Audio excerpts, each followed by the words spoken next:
Diplomatic tensions rise as all three Baltic states recall their ambassadors from Moscow and order their Russian counterparts to leave. The death toll from the mass shooting in California at the weekend rises to 11 as police continue to search the home of the elderly suspect. Diplomatic tensions are increasing over Ukraine between Russia and the Baltic states, where all three have announced they're recalling their ambassadors from Moscow. They're also expelling Russian ambassadors from their own countries. Russia's ambassador to Latvia says he's been told to leave Riga a day before the first anniversary of the invasion. We're leaving. Latvia is reducing the level of diplomatic relations between our countries. I have to leave the country by February 23rd. That's all. Latvia's decision follows similar announcements from Lithuania and Estonia over Russia's aggression in Ukraine. Moscow accuses the Estonian leadership of being Russophobic and has asked Estonia's ambassador to leave Moscow by February the 7th.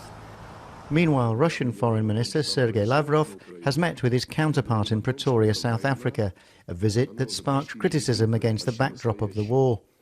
South Africa insists it remains neutral over the conflict, but its main opposition, Democratic Alliance Party, accuses the ruling party, the African National Congress, of sliding towards support for Russia. However, South Africa's Foreign Minister, Naledi Pandor, has urged a diplomatic solution to the conflict.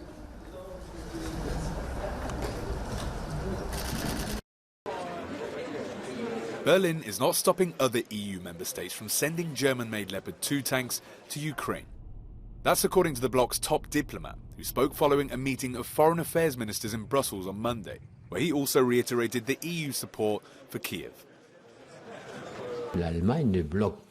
Germany is not blocking other countries that wish to do so, sending tanks. So Germany is not blocking the export of Leopard tanks. Given Leopard 2 tanks are made in Germany, Berlin is supposed to greenlight any transfer to Ukraine from other countries like Poland, Finland or Spain. Warsaw says it will send the tanks as promised. Yes, certainly. We are going to send these tanks and we will be in touch with the German government about it. But regardless of the decision of other countries, we are more than determined, as we promised the Ukrainian side, to send the tanks there.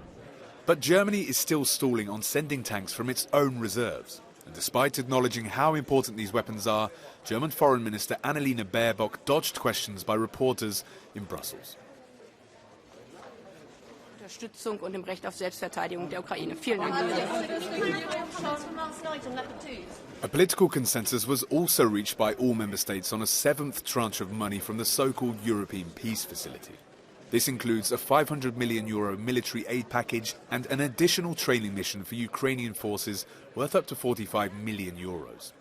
This brings the total amount of military support provided by the EU to €3.6 billion. Chris Pitchers, Euronews, Brussels. One of the 10 people injured in a mass shooting at a dance studio in Monterey Park in California at the weekend has died, bringing the number of dead to 11. As police continue with their investigation, they say they've discovered items of interest after a search of the 72-year-old suspect's residence. Good afternoon, everybody.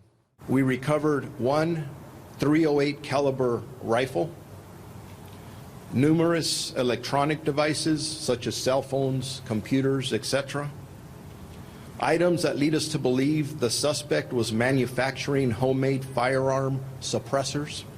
From the Monterey Park scene, where the victims were assassinated, investigators recovered a total of 42 shell casings and a large capacity magazine. It's still unclear exactly what Hukan Tran's motive was for the killings, but California Governor Gavin Newsom said America is not dealing with the issue of guns. But respectfully, I will submit that regardless of the challenges it relates to behavioral health, there's not a country in the world that doesn't experience behavioral health issues. Not unique to the United States, quite the contrary. What's unique is these large capacity magazine clips that will take down every single one of you in a matter of seconds. These just weapons of pure mass destruction. And the fact that that is not being addressed in this country is comical. It's disgraceful. It's offensive to the senses, to common sense, to dignity. And on Tuesday, reports were coming in of another shooting in the state, this time in Mateo County. Local media were reporting 7 deaths. President Erdogan was at a youth rally on Saturday announcing the date of Turkey's next election. As he was speaking, a polemical Swedish activist was burning a copy of the Quran outside Turkey's embassy in the Swedish capital. Today, the Turkish president gave his response. It is clear that those who caused such a disgrace in front of the embassy of our country can no longer expect any benevolence from us regarding their application for NATO membership. We told you from the beginning that you will let terrorist organizations run amok on your streets, in your alleys, everywhere, and then you will expect us to support you in joining NATO. There's no such thing. Do not expect such support from us.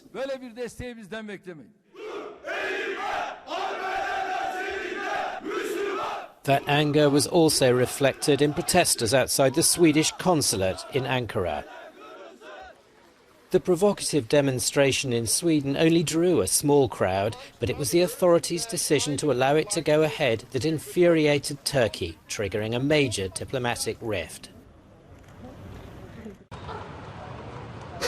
Brazilian President Luiz Inácio Lula da Silva returned to the international scene on Monday with a trip to Argentina, Brazil's big neighbour and trading partner, where he was welcomed with open arms by his counterpart Alberto Fernandes. There, Lula promised to recover the bilateral relationship that, quote, should never have stopped, and extended his apologies to the Argentinian people for what he described as the rudeness of his predecessor in office, Jair Bolsonaro. I feel, said the President, and I believe that it is my role in this mandate in front of Brazil. If I can, I will be a builder of peace. Lula wants to create a common currency in Brazil, Argentina, Paraguay and Uruguay, which will allow the South American bloc to remove its dependency on the US dollar. After travelling first to Uruguay, the President will meet German Chancellor Olaf Scholz in Brasilia on January 30th. He is also expected to fly to Washington on February 10th to meet his US counterpart, Joe Biden.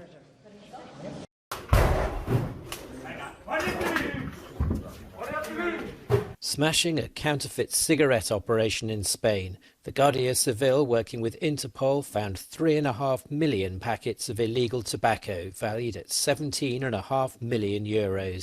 27 people have been arrested across the country. According to officers, the organisation exploited Ukrainian refugees who'd fled the Russian invasion and were living in overcrowded buildings inside the factories. They had at least 3 illegal factories established in the provinces of La Rioja, Valencia and Seville, which allowed the organisation to supply cigarette packets to the entire national territory and to other European countries. The agents also seized 10,000 kilos of tobacco leaves valued at €20 million. The Berlinale is back. The organisers of the Berlin International Film Festival have announced the lineup of this year's awards. 18 entries will be in the running for the Golden and Silver Bears, while 15 films will be screened as world premieres. Berlinale artistic director Carlo Chatrian says this year's pictures reflect real life. I thought about the general feeling that this selection have, and one of the stronger elements is that we invited many films that have a very strong connection with reality. We can call them documentary or fiction, but in both the reality is very much present, and this is very important nowadays.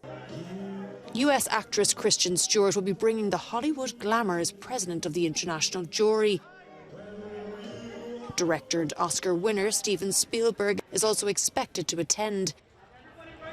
He is to be honoured in Berlin for his life's work. Other highlights include Ta with Cate Blanchett playing the first woman at the helm of a major German orchestra. And Hollywood star Sean Penn will present his documentary film on Ukraine. After 2 exceptional years, once again the Berlinale will take place without pandemic restrictions.